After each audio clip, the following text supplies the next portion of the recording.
O mundo muda, gira, se transforma, evolui, pensa. Time Thinkers Podcast. Junte-se a nós. Mais um Time Thinkers, e esse eu vou logo dizendo, é o mais gostoso de todos, viu? Rapaz, olha, porque infelizmente ainda não chegou o vídeo olfativo, né? Vocês não estão sentindo o cheiro disso aqui. Mas já chega no mercado, hein? Já chega, se Deus quiser. Eu acho que o negócio aqui tá bonito. Maravilha. Lucas Salles está comigo hoje de novo, né? Prendemos Lucas aqui com esse podcast de hoje que vai ser Gastronomia e Cultura. Esse é o número? Esse é o número 9, podcast 9. Gosto desse número. É um número da nova ideia, né? É verdade. Sim, mas... E com a gente aqui, Pedro Peixoto, meu amigo aqui que eu conheci outro dia na Fabo Work. Felizmente, né? Tivemos a oportunidade de fazer juntos a Academia da Arte da Negociação. Isso aí. E Pedro tem um negócio que está impactando o mercado aqui em João Pessoa, né? Uma padaria artesanal, que é a Farina. Isso. Vai contar um pouco a história dele. E estou aqui também com uma pessoa que é especial para mim, né? Invadiu minha família, né? Casou com minha irmã, então eu tive que chamar. Isso aqui é nepotismo puro no Time Thinkers, que é Fábio Miranda, do Portuga. E o tema é gastronomia e cultura. Eu acho que vale a pena cada um de vocês se apresentar um pouco, contar a história de vocês, por que escolher, né, um negócio como um negócio gastronômico, que muita gente elogia, todo mundo quer ser consumidor, mas muita gente diz do desafio que é tocar um negócio na área de alimentação, na área da gastronomia. E principalmente com os toques que vocês dois, cada um no seu segmento, né, se preocupa em ofertar para o mercado. Eu acho que é bacana cada um contar um pouquinho. Produto perecível, que você tem um desafio, manuseio né? difícil. Esse é o grande desafio, né? E trazer demais, novidades, né? Também, ficar em cima do que está acontecendo.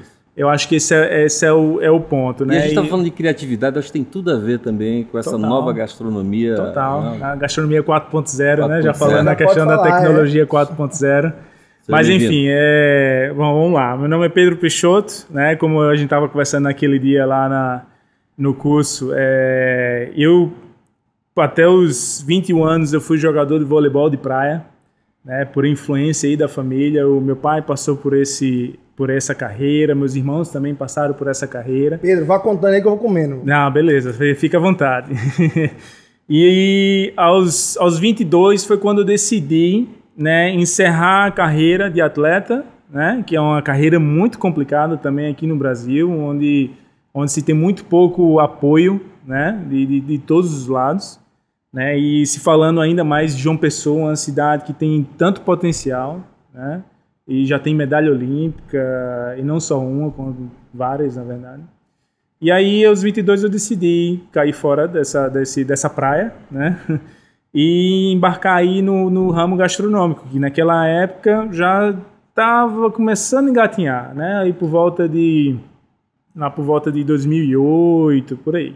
A grande sacada de Pedro agora.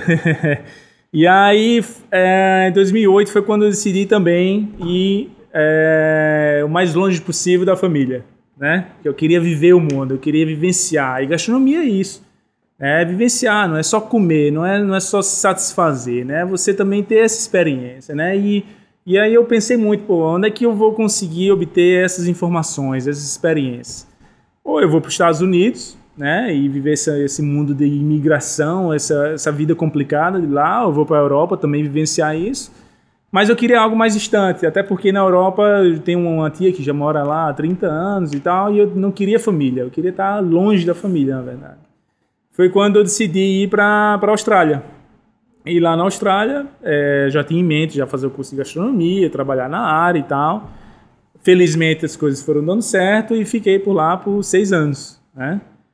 Mas uma coisa sempre me despertava o pensamento, que era a questão das raízes, né? Eu sempre me questionei de onde eu vim, quem sou eu, o que me fez chegar aqui. E eu acho que João Pessoa tem muito, dá muito isso a todos nós, né? A gente que é nordestino, eu acho que a gente essa característica, né? A gente pode ir para o sul, sudeste, para outro país, mas a gente sempre vazio, tem um vazio. Pedro, assim, como se estivesse faltando um pedaço, mesmo com você com toda a possibilidade de acontecer, mas você sente um hiato, não é? Exato, exatamente. E já ali por volta de 2013 foi quando me surgiu, já tinha completado todos os objetivos que já tinha traçado já, né? Na minha experiência ali no outro lado do mundo. E aí eu comecei a pensar, bom, todos os meus objetivos já foram concluídos, aprendi aquilo que eu vim aqui para aprender, será se não está na hora de voltar para o Brasil, para João Pessoa, né? Uma cidade que, no meu ponto de vista, tem um potencial excelente nesse ramo, né? Ela só precisa de encontrar os parceiros corretos, né? Para levantar esse desenvolvimento, e isso já está acontecendo, né? Então, em 2014, eu regressei, né? Cheguei a trabalhar por alguns anos junto com o Nildo Rocha, né? Uma grande pessoa, um chefe de cozinha que está influenciando muito o cenário nacional. Né? Exatamente. Uma pessoa que está influenciando muito o cenário nacional com essa gastronomia regional, que aí entra nessa questão da gastronomia 4.0, né? Essa volta às origens, né? E também usando produtos locais, né? Produtos produzidos aqui, não existe mais essa coisa, pelo menos está tentando abaixar um pouco desse consumo exacerbado de procurar por insumos em São Paulo, em Rio de Janeiro, e trazer de volta para cá para poder usar. Hoje em dia o cliente, se ele procura por pratos e insumos de maior frescor, né? Então isso a gente vai encontrar aqui, né? Aquele famoso quilômetro zero, né? Já te falando assim, desculpa te interromper, então os ingredientes daqui do que a gente está vendo, dessas maravilhas, são todos made in PB, made in Nordeste? A técnica ela é de fora, certo? O insumo, a farinha, ela é de fora, é uma farinha francesa, tá? E isso se deve ao fato do Brasil ser um país tropical. Né? Certo, o trigo ele é de origem de países cujo o clima é um pouco mais ameno, né? Um pouco mais frio, né? Então a gente tem uma produção de trigo já acontecendo no sudeste, no sul do país, ali na região do Paraná, né? No Rio Grande do Sul também, mas é uma qualidade ainda inferior à existente na Itália, em Portugal, Espanha, na França. Mas o resto é tudo nosso, made in daqui. A farinha é nossa. Né? A farinha é nossa. Por que farinha? Por que esse nome? Vamos lá. Eu tenho uma ligação com a Itália, cara. Eu não sei explicar muito bem. Você passou com o mundo, mas você é daqui, cara. Morou na Austrália, voltou para João Pessoa e botou um nome italiano. Isso. Exatamente. É como eu estava falando pro André. Tem uma coisa que eu me interesso muito pelo mundo, assim, por viagens, entendeu? E tudo que vem de tudo que é lugar. É que você se posicionou, Farina, você já está posicionado, mercadologicamente. Exato. E diz para que você veio. Da Farina? A Farina ela tem aí por volta de 2 anos, né? Mas ela começou já um pouco mais cedo do que isso, na verdade. Eu, ao sair lá da Casa Rocha, lá com o Nildo, eu passei um tempo na experimentação, né? Em casa mesmo, e tentando desenvolver o produto em casa, e as coisas foram dando certo quando surgiu a oportunidade de fazer o investimento, né? E aí foi quando tudo começou. E aí veio o nome Farina, né? Que já estava meio que aliado também a essa questão de um produto de fora, né? Tá certo que a gente tem pães... A técnica é de fora, né? Tem um toque regional, mas exatamente. Então, assim, a gente foca muito na questão dos insumos franceses, insumos italianos, porque eu quero ser direto ao ponto. Em termos de panificação, eu quero ser direto ao ponto, entendeu? E como a gente não consegue encontrar uma farinha de trigo em excelente qualidade ainda aqui no Brasil, com uma certa constância, né, de qualidade, é por isso que eu tive que ir atrás da farinha francesa, né? Bem explicado. Fala um pouco da fermentação natural, assim, do diferencial da fermentação natural para a saúde, para o paladar. Vamos lá, é uma coisa que eu não tinha falado ainda. Então, assim, 99% dos nossos pães são fermentados naturalmente. O que isso quer dizer? Que a gente não usa o fermento seco, né? Aquele fermento biológico também industrializado. A gente usa um fermento natural, que é uma técnica milenar, já é como se faz pão já há séculos atrás, né? Onde há um período de fermentação muito maior do que aquele pão que passou por uma fermentação direta, né? Uma fermentação... fermenta dentro do nosso corpo. Exatamente. Então, esse fermento natural, ele, quer queira que não, é tão um probiótico, porque ele vai se alojar ali no nosso intestino e vai também nos ajudar na questão da digestão. E além disso, o fermento natural, ele no final é saúde. Exatamente, no final é saúde. É uma das coisas que a gente também toca, né, na tecla da saúde. É uma coisa importante, né? Hoje não dá para se falar gastronomia sem pensar em saúde, né? Verdade. Não, tá intrínseco. Muito saudável, ali, muito né? gostoso. Dá pra perceber que é saudável. Perfeito, Pedro. Eu acho que é uma história muito bacana. Agora vamos ver Fábio aí. E onde que fica a Farina? Onde que fica? Sim, fica lá no bairro do Miramar, ali quase vizinho à Igreja Nossa Senhora de Fátima. Tá? Uma ruazinha paralela a Epitácio Pessoa, para você bem... Tem nas redes lá? Nas redes sociais tá lá, né? Basta pesquisar Farina Artesanal no Instagram, vai estar lá, tem o endereço, tudo certinho, a localização, muito facinho de achar. Então veja, a gente acabou de ter uma aula de padaria e na mesa tem um português. Fábio Miranda é português, do Porto. Ora, Patrício. E veio pra cá menino, criança ainda, mas é um português. Esse gajo que aqui está. E bota uma tenda que se chama o Portuga, mas que não vende nada de pão. Ou melhor dizendo, pão é só um ingrediente, que é o sanduíche. Lá não tem só padaria, não, né? E aí, Fábio, como é que é a sua história com a gastronomia? Mas é isso. Eu sou português, mas eu não digo que eu sou fajuto brincando, é porque eu moro aqui em João Pessoa desde 7 anos e pouco fui a Portugal. Então, acho que tem muito brasileiro aí que conhece mais Portugal do que eu. Meu pai português, mas minha mãe paraibana. E a gastronomia entrou na minha vida, realmente ela que decidiu entrar na minha vida, porque acho que ela me escolheu, não fui eu que escolhi. E que bom que ela me escolheu. Enfim, é um ramo que eu gosto, que me dá empolgação, que você precisa estar sempre estudando, então isso lhe motiva.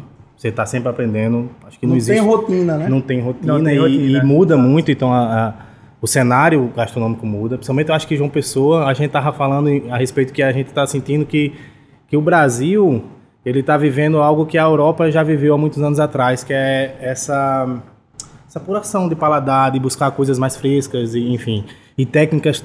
Acho que a indústria... Ou seja, o público está mais exigente. Ela deu meio que aos produtos artesanais, sabe? né? E agora a gente está voltando, essa geração voltando a ver que como se fazia antes da indústria, porque a indústria é bom para muita coisa, mas para alimento eu acho que não é nem tanto, né? Interessante isso, né? Essa volta ao passado, ela é engraçado que é paradoxal com esse momento, que se nega também. Esse momento do digital, muita gente nega o passado, que é justamente o hiato que acaba tendo. Do que a gente estava falando aqui, em relação às agências, já outro no meu segmento, que se nega um pouco o passado. E você, na gastronomia, se está resgatando o que era bom do passado. Isso é bacana, porque eu acho que isso é geral, na verdade. Tendência mundial, já foi muito mais... Aconteceu antes, fora, e no Brasil está muito forte. E tem uma coisa do Fábio que eu lembro, que chegamos a trabalhar juntos, no reposicionamento, porque você reposicionou sua marca. Né? Lembra? O seu Portuga, existem 2 seu Portuga. É porque hoje o modelo de negócio é um pouco diferente de como ele nasceu. E aí vem a questão de a gente falar das necessidades do mercado. Na época, eu acho que meu pai atendia às necessidades do mercado, para a época, mas aí, isso o Portuga já tem 23 anos, começou em 96.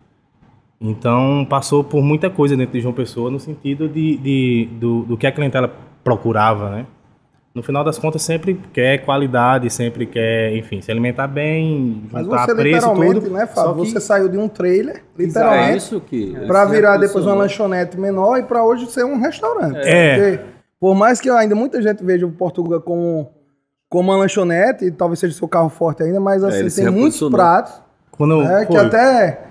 com certo, né, e aí tá falando cliente assíduo, que até assim foi até depois, tardia, você resgatou também o lado português do negócio. Sim. Você começou a botar elementos da culinária portuguesa para dentro do negócio. Total. Né? Eu acho que a Nova Ideia foi a nossa primeira parceira nesse projeto novo, quando a gente queria justamente mostrar às pessoas a nova cara e o novo modelo de negócio. Aí quando você diz, talvez a questão de lanche, de sanduíche seja o mais forte. Hoje mais não, hoje está bem empatado. Meu cardápio eu decidi, e também um pouco na contramão do que a maioria dos negócios gastronômicos que é tentar enxugar o cardápio, aquela coisa toda. Mas eu, por um bom comedor que sou, acho que é difícil eu tirar algo do cardápio e acabei ficando com um cardápio diversificado. E aí a gente queria mudar o conceito do negócio, passar também a ser um restaurante, mas não queria mudar totalmente a marca porque a gente já tinha toda uma história. E aí foi quando foi o primeiro parceiro, foi Nova Ideia, e a gente fez um bom trabalho, que hoje a questão dos outros pratos, enfim, de pratos à la carte, já corresponde a metade das vendas. Esse que é o marketing. Eu te falo, que a gente estava falando no programa anterior, não é? De compreender, né, quais eram as necessidades, né, do caso do... Até aproveitando, Lucas, que essa é para você. Aqui a gente tem duas histórias, né? E Fábio é uma história familiar. Que se reinventou. E uma história... Pedro é uma pessoa que busca a si próprio, se encontra e se descobriu. E traz. Está trazendo uma história de Como é que descoberta, o marketing hoje, com todas essas ferramentas de redes sociais, como é que ele capta isso e como é que ele chega no mercado? Tem uma coisa que é básica, tem que compreender. Aí tem que ser... Aí eu te falo da maturidade profissional. Eu tenho que compreender o Pedro, toda essa vivência, toda essa história, essa busca, essa procura... E o que ele está nessa descoberta, do vôlei até esse momento lá, para poder sugerir alguma coisa. Quando o Fábio chegou, a mesma coisa, a gente começou a conversar, eu conheci um pouco da história do seu Portuga, mas eu queria saber para onde ele estava querendo levar. E a gente deu alguns feedbacks. Já era meu cliente, foi até um pouco mais fácil. Isso, era cliente, íamos lá, eu ia lá, você lembra, ele ficava falando, dava uns feedbacks com o maior cuidado, de também não ferir, mas a gente tem que vivenciar. Então, a gente primeiro tem que compreender. Aí a gente também tem que ter informação para poder posicionar. E a gente criou até um jingle, a gente trouxe essa coisa de uma expressão portuguesa lá para reforçar isso. Mas são duas histórias de sucesso. Eles têm vontade de empreender, eles têm verdade. Mas é isso que eu ia perguntar também. Quando tem um storytelling verdadeiro por trás, fica mais fácil. É fundamental. Eu espero que não apareça ninguém lá que não tenha isso. Eu não quero trabalhar com ninguém que não tenha uma história verdadeira. E por mais desafiadora que seja para a gente, André, ela é estimulante, ela motiva, porque você cresce junto, você começa a vivenciar aquilo. Então, para quem é do ramo, eu acho, né? E o cuidado de quando aquela coisa também não está muito bem concebida, a gente também dá um feedback e poder também, que é coaching, que a coisa que a gente fez, e na medida do possível a gente também tenta ver se amplia essa visão. 2 vencedores. Que bom. O marketing e as redes sociais hoje ela impacta muito em todos os ramos, mas eu vou falar pelo meu na gastronomia. Vocês fazem um trabalho bem forte, né? A gente faz, hoje a gente tem dados que... Qual é a rede que vocês usam mais, Fábio?